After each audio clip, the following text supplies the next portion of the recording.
John was determined to enjoy a peaceful weekend with his young son, away from the drama of his failing marriage. All his plans fall apart when someone steals his car with his son inside it. Before we continue, please take some time to subscribe to Dailydose, like and share this video with your friends. It might brighten their day and inspire them to do good. Also keep watching because an important lesson awaits at the end of the video. We're going to have a nice quiet weekend at Grandma's, John said as he secured his son, Max, in his car seat. No shouting or fighting. Sound good? Max babbled and bonked his toy bison against the car seat. John couldn't help but smile. It was good to see him happy. Although John knew Max was too young to understand what was said during John's fights with his mother, Anna, he worried what it might be doing to Max's mental development. And hey, Grandma said she knows a guy who might give me a job. John continued as he pulled out of the driveway. He glanced back at the house he shared with Anna. Let's pray he does, Max, so we can get out of here. Anna had raised the topic of divorce first. They'd had another argument about John's failure to secure a new job, and Anna threatened to take Max and disappear. We'll be gone one day, and your only memory of Max will be his name on the divorce papers, saying I have full custody, she'd threatened. Chills ran down John's spine as he recalled Anna's cruel grin when she spoke that day. It was a wake-up call, the moment he truly accepted he'd married a monster. Tension knotted John's shoulders while he drove. Anna had told him she intended to have fun this weekend while he and Max were away. Knowing she'd be distracted was a relief to John, but the thought of her haunted him like an iron maiden about to snap shut. He'd divorce Anna in a heartbeat if he knew for certain a court would grant him custody of Max. It seemed unlikely, however, since he didn't have a job. If I could just prove how unstable Anna is, John sighed. Once before, he'd taken photos of the things she'd broken in one of her rages and even recorded her screaming and cussing at Max when he messed food on her dress. All that evidence was destroyed when Anna smashed his phone with a hammer. She'd heard him tell his mom he loved her during a call, accused him of cheating, and obliterated his phone. John took deep breaths to calm himself and spared a moment to admire the tall pines growing on one side of the road. It didn't last long. When John took the next turn, an odd clicking from the engine caught his attention. That didn't sound good. There was a gas station a few miles further down the road. John resolved to stop there to see if he could locate the source of that sound. You ought to check the oil more regularly. The brusque man at the gas station who'd helped John with his car slammed the hood shut. Whole engine can seize up if you run it dry. I do check it regularly, John replied, but the man rolled his eyes and walked away. John looked at his car and shook his head. Hadn't he checked the oil just last week? He hadn't noticed any signs of an oil leak, so what was happening? At least it's fixed now. He sighed and drove over to the pumps to fill up on gas. Another 20 minutes and we'll be at Grandma's, he said to Max. I hope you're ready to get spoiled rotten, little man. Max was too sleepy to do more than mumble. John was heading inside to pay when he heard another awful sound. Someone was starting his car. Hey! John sprinted toward his car as it pulled away from the pump. Max. Tires squealed as his car accelerated quickly into the traffic. John watched in horror as a pickup swerved to avoid colliding with his sedan. Horns hooted and brakes shrieked. There was nothing John could do but watch as the thief sped away with his son. John immediately reported the theft and kidnapping to the police, but he couldn't sit idly by and wait for them to find Max. He had to do something, anything. John set off along the road in the direction of the thieves. After jogging for a mile, he saw something that made him break into a sprint. Slippery pine needles made him lose footing as he ran to his car. He scrambled on hands and knees to grab the door and tugged it open. Max was gone. No, God, no. John climbed into the back to search through the blankets tucked around the car seat, just in case. That's how he discovered the ransom note. Go to the abandoned cafe on the corner of Park and Jefferson at 6 p.m. if you want your son to live. If you call the cops, you'll never see him again. John pressed the note to his chest and wept. What should he do? After months of joblessness, he only had about $100 in his bank account. Could he sell this car? What about his house? A faint scent lingered in the car, something musky and familiar. John climbed out and looked along the road in both directions. He had to do something. For half a second, he contemplated calling Anna, but quickly dismissed the thought.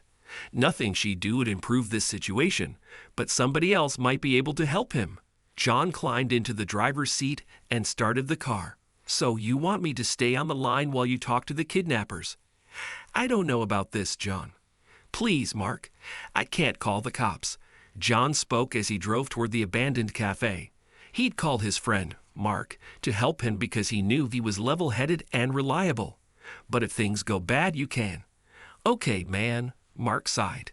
"I'll do whatever it takes to help you get Max back." John pulled into the parking lot outside the cafe. He put his phone in his jacket pocket and cautiously approached the entrance. Several windows were boarded up, but the chain that once kept the doors shut lay on the cement. "Hello." John stepped inside. Two figures moved on the far side of the open space, but John couldn't make them out until one of them turned on a flashlight. "Hi, John. So glad you came." Anna grinned at him as she sashayed to the tall man beside a stroller. "I'd like you to meet Max's new daddy." John stared in shock as Anna kissed the tall man. The spell was broken when Max started crying. John glanced at his son, whose face was crumpled into an unhappy expression. Now he realized what he'd smelled in the car. It was Anna's expensive perfume. "This kid just doesn't shut up." Anna grimaced and rolled her eyes. "You've spoiled him, John." Luckily, Sid here has a much more practical approach to parenting. He doesn't believe in sparing the rod. "You took Max." John's voice quivered as he spoke. "But why? Is this just your latest idea to hurt me, Anna?" Anna giggled. "No, although I hoped your car would be ruined when I drained the oil from it. I'm done with you, John. Unfortunately, there's the teensy problem of paperwork." She slapped a folder down on one of the cafe tables. "This is how this is going to work, John. You're going to sign these divorce papers, and I'm going to leave here with Sid and Max." "No, I'll sign the papers if you want, but leave Max with me." "Never." Anna thumped her fist against the table. "Sid is going to care for both of us way better than you ever could. Make no mistake, you lazy good-for-nothing. I'm leaving you one way or another. If you don't sign these papers, we're going to take off anyway." Panic pounded through John's veins. He glanced at Sid, who had a sick smile on his face, and then at Max. Anna had startled him, and he was now red-faced and bawling his eyes out. John had to do something to save him. "You never told me your kid was such a vibe kill." Sid frowned down at the stroller. "Shove a pacifier in his mouth or something." Anna kept her gaze fixed on John as she spoke. He felt like a rabbit frozen before the wolf. "He's upset." John slowly walked closer. "If you'd let me hold him, I cold." "You'll run off." Anna rolled her eyes. "I wasn't born yesterday. Max will shut up eventually," she said to Sid. "Just ignore him. He might need his diaper changed." John looked Sid in the eye. He thought he might be able to convince him and Anna to leave Max with him. "You should check. Just lean over and smell." "I ain't doing that." Sid stepped away from the stroller and turned to Anna. "Do we really have to take the brat with us? We'll have a lot more fun if it's just the two of us, baby." "I want to keep him," Anna pouted. "I'm the one who had to carry him around in my body. He's mine, and I don't give up what's mine." John needed to change tactics. Sid had moved away from the stroller now, so John might be able to grab Max if he got close enough. He grabbed a chair lying on the floor and threw it at the table where Anna had placed the divorce papers. When Anna and Sid recoiled, John dashed to grab Max. As he lifted his son from the stroller, a hand closed around John's bicep. He hugged Max closer and tried to wriggle out of Sid's grasp. Something smacked into his leg hard enough to bring John to his knees, and then hands were wrestling Max from his grasp. "I love you, Max," John muttered. He looked at his son's red cheeks and sorrowful eyes and felt his heart break. Would he ever see his beautiful child again? "Police, put your hands in the air and don't move." John looked up at the police officers bursting into the cafe through a blur of tears. He heard Anna scream and watched one of the officers tackle Sid to the ground when he tried to flee. John rocked his son in his arms as he pulled his phone from his pocket. "Thanks, Mark," John said. "You're a lifesaver."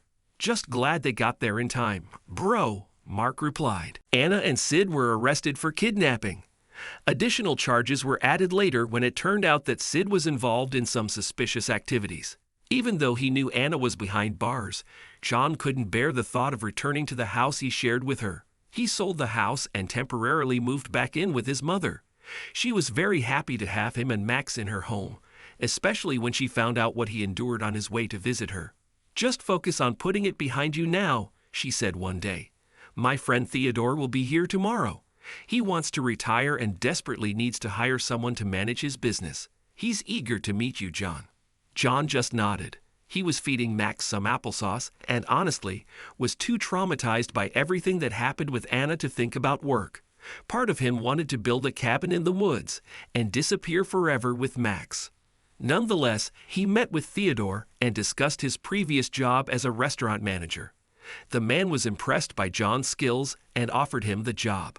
A few months later, John filed for divorce and received full custody of Max.